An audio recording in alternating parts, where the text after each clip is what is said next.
और इसके साथ बहुत महत्वपूर्ण विषय ये है कि एसआईआर लगातार और एसआईआर से जुड़ी हुई खबरें लगातार हम लोगों को सुनने को मिल रही हैं। एसआईआर का जो मूल मकसद था और जो हम लोगों ने पहले दिन जब अनाउंस हुआ है एसआईआर, जो प्रेस कॉन्फ्रेंस की गई, वो यही कहा गया था कि एसआईआर के बाद वोटर लिस्ट में कोई भी कमी नहीं छूटेगी। 4 नवंबर 2025 को एसआईआर की घोषणा के समय मतदाता सूची को शुद्ध समावेशी बनाने की बात कही गई थी और इधर हम लोगों को देखने को मिला कि जो टर्म्स यूज कर रहा था इलेक्शन कमीशन के मैपिंग या टेक्नोलॉजी का सहारा लेकर के वो वोटर लिस्ट को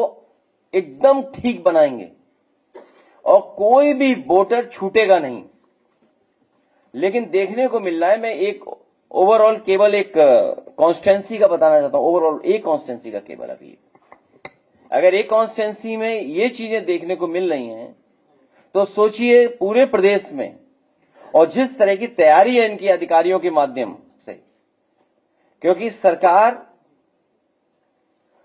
अधिकारियों से मिलकर के और क्योंकि इलेक्शन कमीशन भी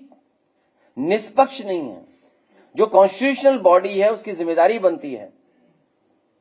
कि इस समय पर जहां भेदभाव हो रहा हो,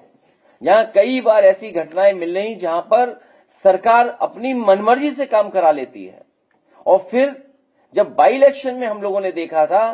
कि पूरा का पूरा बाई इलेक्शन में वोट लूटा गया था और अधिकारियों को लगा करके पूरा का पूरा बूथ लूटा गया, सीसीटीवी के फुटेजेस हैं, लेकिन इलेक्शन कमीशन ने उसके बाद यह फैसला लिया कि कोई भी सीसीटीवी फुटेज किसी भी पॉलिटिकल पार्टी को नहीं दी जाएगी। वो इसीलिए क्योंकि बाई इलेक्शन में पुलिस ने अपने कपड़े बदल करके बूथों पर जाकर के वोट डाला था, जो बाई इलेक्शन उत्तर प्रदेश में हुआ था। अब वोटर लिस्ट ठीक करने का एसआईआर चल रहा है, जो रिवीजन चल रहा है, इस रिवीजन के माध्यम से भी बहुत सारे घोटाले, साजिश, षड्यंत्र और विपक्ष को कमजोर करने के लिए बहुत सी तैयारी सरकार कर रही है। सरकार मतलब बीजेपी।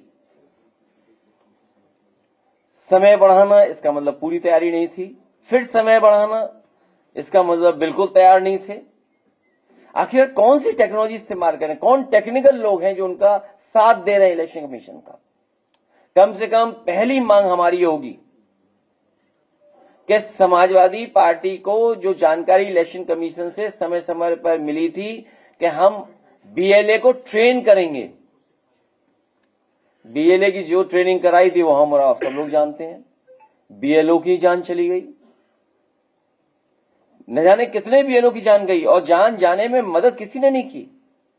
तो हमारी मांग है कि समाजवादी पार्टी के हम अपनी टेक्निकल टीम को